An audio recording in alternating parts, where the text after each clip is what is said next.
দেখছেন তো পকোড়াগুলো কত সুন্দর হয়েছে। তো হাতে যদি 5 মিনিট সময় থাকে তো কাঁচা আলু আর সিদ্ধ ডিম দিয়ে ঝটপট টেস্টি পকোড়া খুব সহজে বাড়িতে বানিয়ে সকালে বা বৈকালে চা কফির সঙ্গে এরকম পকোড়া থাকলে তো একেবারে জমে যাবে। পকোড়া বানাবার জন্য এখানে আমি 2টো ডিম নিয়েছি। তো আগে থেকে ডিম দুটোকে সিদ্ধ করে নিয়েছি। তো ডিমটাকে আমি 8টা টুকরোতে কেটে নেব, আর আমি 8টা টুকরো করে কেটে নেব। তো আপনারা 4টা টুকরো করতে পারেন। তো আমি 8টা টুকরো করে নিয়েছি। তো একই রকম করে 2টো ডিমে আমি কেটে নিয়েছি। তো উপর দিয়ে 1 চিমটে লবণ আর 1 চিমটে গোলমরিচ গুঁড়া আমি উপর দিয়ে নেব। তো আমি উপর দিয়ে গোলমরিচ গুঁড়া আর লবণ আমি দিয়ে নিয়েছি। তো ডিমগুলোকে সাইডে রেখে দেবো।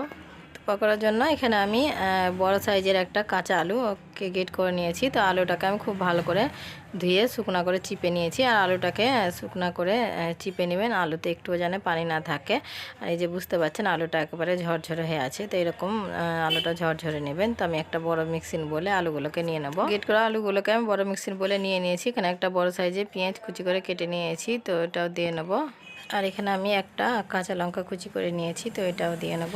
তো এখানে আমি 1 চামচ আদা আর 1 চামচ রসুন আমি গ্রেট করে নিয়েছি। তো দিয়ে নেব। তো এখানে আমি কিছুটা ধনের পাতা কুচি দিয়ে নিয়েছি। তো আমার ভিডিওটা স্কিপ হয়ে গেছে। এখানে আমি 1 চামচ গোটা জিরে নিয়েছি। তো এটাও দিয়ে নেব। তো এখানে আমি স্বাদ মতো লবণ দিয়ে নেব, 1/2 চামচ বিট লবণ দিয়ে নেব, 1/2 চামচ হলুদ গুঁড়ো দিয়ে নেব, 1/2 চামচ ধনে গুঁড়ো দিয়ে এখানে আমি 1 চামচ জিরে ও গোলমরিচ গুঁড়ো নিয়েছি। তো দিয়ে নেব। আর এখানে 1 চামচ গুঁড়ো লঙ্কা দিয়ে নেব। তো ঝালটা আপনারা পছন্দ মতো দিয়ে নেবেন।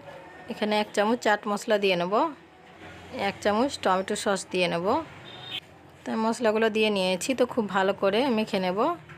তাই মশলাগুলো দিয়ে খুব ভালো করে মেখে নিয়েছি। তো এখানে আমি 4 চামচ বেসন নিয়েছি। তো দিয়ে নেব। আর এখানে আমি 2 চামচ চালের গুঁড়া নিয়েছি। তো 2 চামচ চালের গুঁড়াটা দিয়ে নেবেন, তাহলে অনেক ক্রিস্পি হবে। বেসন ও চালের গুঁড়াগুলো দিয়ে আমি খুব ভালো করে মেখে নেব। আর এখানে চেপে চেপে মেখে নেবেন, পানি একটু ব্যবহার করা যাবে না। আমার চ্যানেলে নতুন বন্ধু হলে প্লিজ আমার চ্যানেলটাকে সাবস্ক্রাইব করবেন, লাইক করবেন, কমেন্ট করবেন। কেননা আপনাদের একটা লাইক কমেন্টই আমাকে ভিডিও করতে মোটিভেট করবে।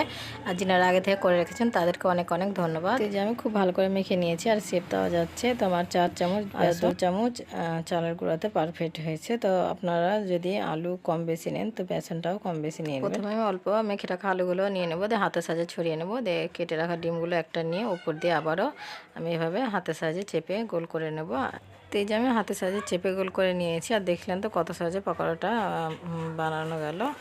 তো আমার একটা পকোড়া বানানো হয়ে গেল। তো আপনাদের আমি আরেকটা বানিয়ে দেখাচ্ছি। তো অল্প আমি মেখে রাখা আলুগুলো নিয়ে নেব, এভাবে হালকা হাতের সাহায্যে চ্যাপটা করে নেব। আর কেটে রাখা ডিমগুলো এভাবে উপর দিয়ে নেব, দিয়ে আবারও অল্প নিয়ে এভাবে ঢাকা দিয়ে নেব, দিয়ে এভাবে গোল করে মুড়ে নেব। আর এটা করতে খুব বেশি সময় লাগে না। আর দেখলেন তো কত সহজে পকোড়াটা তৈরি করা গেল। তো একই রকম করে আমি সব পকোড়াগুলো বানিয়ে নেব। একই রকম করে সব পকোড়াগুলো আমি বানিয়ে নিয়েছি। তো পকোড়াগুলো আমি ভেজে নেব। তো পকোড়াগুলো ভাজার জন্য আমি একটা ফ্রাইং প্যান বসিয়ে দিয়েছি আর পরিমাণ মতো সাদা তেল দিয়ে নিয়েছি। তো তেলগুলো আমার গরম হয়ে গেছে।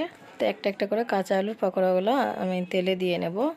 তো এই যে আমি একটা একটা করে সব পকোড়াগুলো আমি দিয়ে নিয়েছি। পকোড়াগুলো আমি উল্টে পাল্টে লাল লাল করে ভেজে নেবো। আর চুলার ফ্লেমটা মিডিয়ামে রেখে পকোড়াগুলো ভেজে নেবেন, নইলে যদি হাই রেখে দেন তো ওপরটা লাল হয়ে যাবে আর ভিতরে কাঁচা থেকে যাবে। আর ভিতরে কাঁচা থেকে গেলে কিন্তু পকোড়াটা একটু খেতে ভালো লাগবে না। তো চুলার ফ্লেমটা মিডিয়ামে রেখে উল্টে পাল্টে আমি লাল লাল করে ভেজে নেব। পকোড়াগুলো আমি মিডিয়ামে রেখে বারবার উল্টে পাল্টে লাল লাল করে ভেজে নিয়েছি। পকোড়াগুলো আমি তেল ঝরিয়ে তুলে নেব।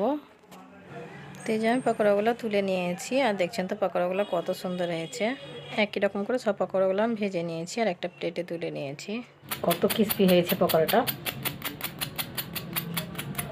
এই যে পকোড়াগুলো আপনাদের আমি একটা কেটে দেখাচ্ছি। আর এই যে দেখছেন তো ভিতরটা কত সুন্দর হয়েছে আর কত লোভনীয়।